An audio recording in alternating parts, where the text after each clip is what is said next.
Tonight we begin with a revelation that federal officials, political allies, and national commentators had defended, repeated, and stood by. A video release that unfolded not over weeks, but in a matter of hours. Hours that reshaped the public narrative. Hours that sparked renewed national scrutiny. Hours that forced officials to answer difficult questions. What the Trump administration claimed about events in Minneapolis crossed a line that local leaders and civil rights advocates had hoped would hold. And when that line broke, independent journalists and local investigators did not hesitate. They responded with documentation, transparency, and evidence. For days now, there had been signals, not formal press releases, not official reports, just signals that the federal government's version of events in Minneapolis was missing key context. The administration had been confident, yes, but it had also been consistent in its messaging. Their statements followed a certain pattern, a rhythm, almost a script. Firm language. Strong conclusions. Little room for doubt. But what set off alarm bells in local media circles and Minnesota legal observers this week was that the script went silent. Experts who monitor public safety incidents and federal interventions know the indicators. The absence of full footage. The delay in document releases. The carefully worded press briefings. The sudden shift in talking points. All of that happened at once.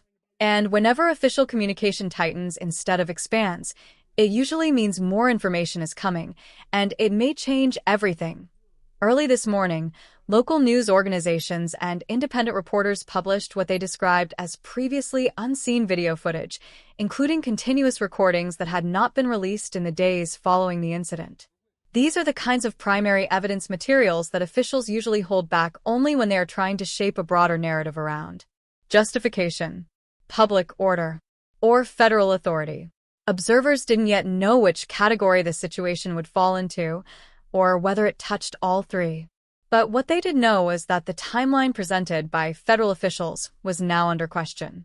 And when a presidential administration faces a direct contradiction from visual evidence, even by a small margin, legal experts and oversight bodies pay attention.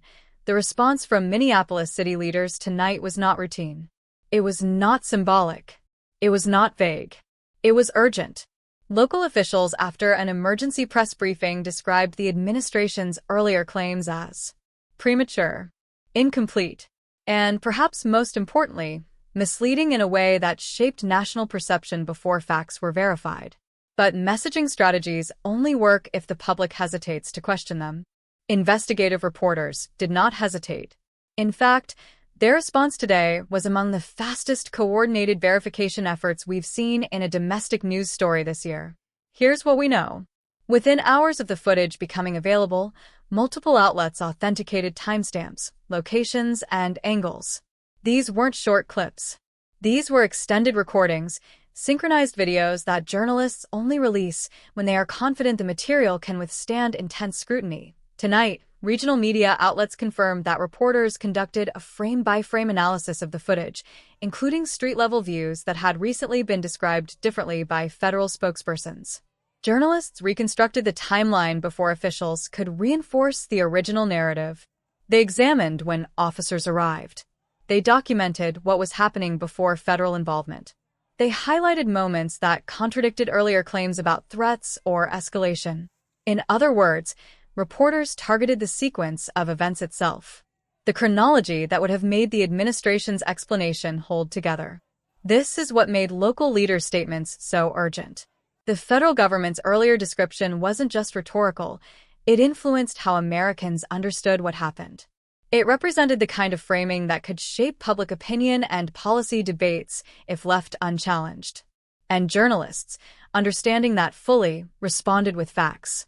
Not emotionally, not politically, but methodically. They didn't speculate about motives. They didn't jump to conclusions. They focused on what the video clearly showed. And here's where the story becomes even more significant. Media analysts now believe the administration's early narrative may have been designed to establish authority and control the storyline during a fast-moving situation. Officials may have wanted to see whether local leaders and national media would accept that version without independent verification. But instead, the opposite happened. Newsrooms didn't repeat the claim uncritically. They tested it.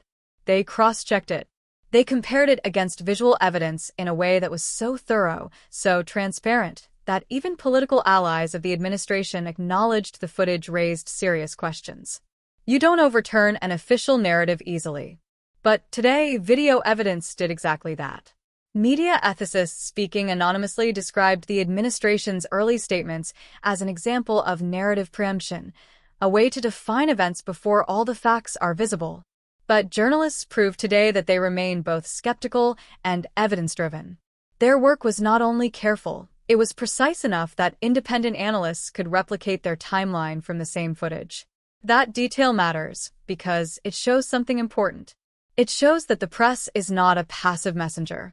It is an active verifier. As reports continued coming in throughout the day, we learned more about the scale of the response.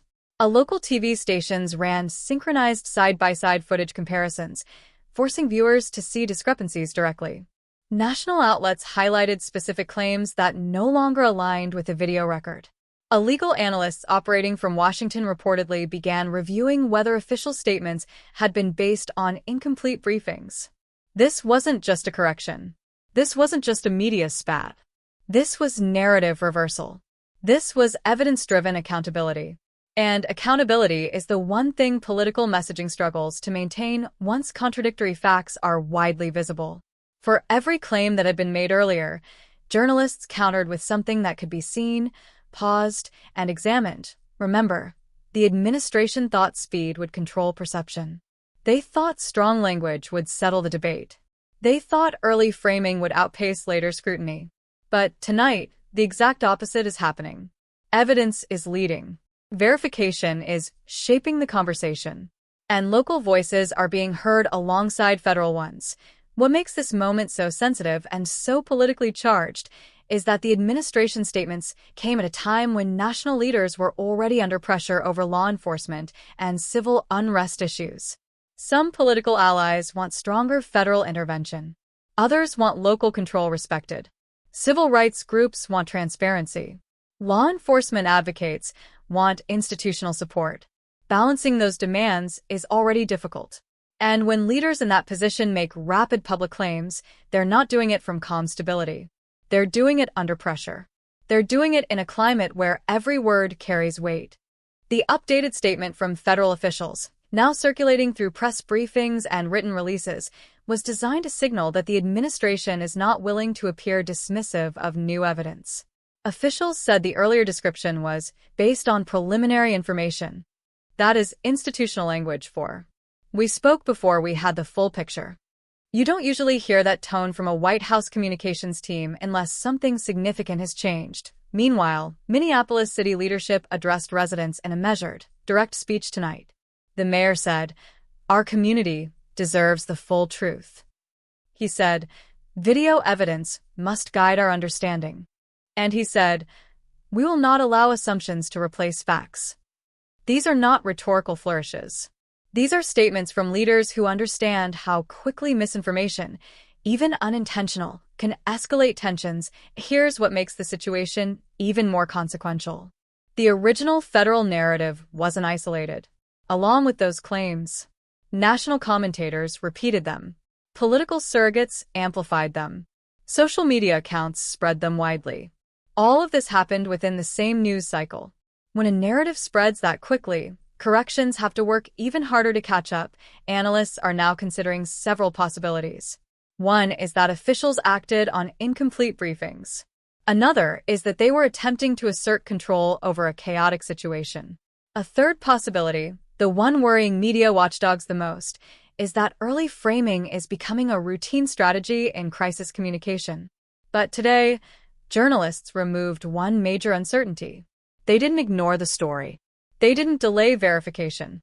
They didn't rely on second-hand summaries. They went to the source material. What we're watching now is a test of institutional credibility. Political leaders want to see if their words still carry authority. Journalists want to show that verification still matters. Oversight groups want to prevent public trust from eroding further. And communities want to prevent tensions from rising based on incomplete information. Tonight, we've heard from media standards experts who are now reviewing how quickly the correction spread. They say the response from newsrooms has been unusually coordinated. They say public interest in the raw footage is extremely high. And they say the administration's decision to revise its tone is likely part of a broader strategy intended to stabilize the situation. But journalists are not backing away. In fact, they are doubling down on documentation. Their response today, careful, transparent, and evidence-focused, sent a message to political leaders that claims will be checked. And it sent a message to the public that video evidence can change the story. As the news cycle continues, we expect more details to emerge about how the original claims were formed. But what we do know is that independent verification was timely. It clarified confusion. It slowed misinformation. And it reinforced the value of evidence. What happens next will depend on how officials communicate in the coming days. If they lean into transparency, this moment will be remembered as a correction that strengthened accountability. If they return to certainty without proof, journalists have already shown they are ready to respond. They have shown they are ready to verify, and tonight, for the first time in days, the narrative is shifting. The headlines are quieter, but the footage is still being studied. Because when public debate slows down, it usually means people are thinking. It means they are reviewing. It means they are deciding what to believe based on what they can see. Because tonight, one lesson stands out. Claims can travel fast, but evidence travels farther. This story is far from over. But tonight, one thing is clear. Video changed the conversation. Verification challenged authority. And the public is watching more closely than ever. And we will be here, following every development as the next chapter unfolds.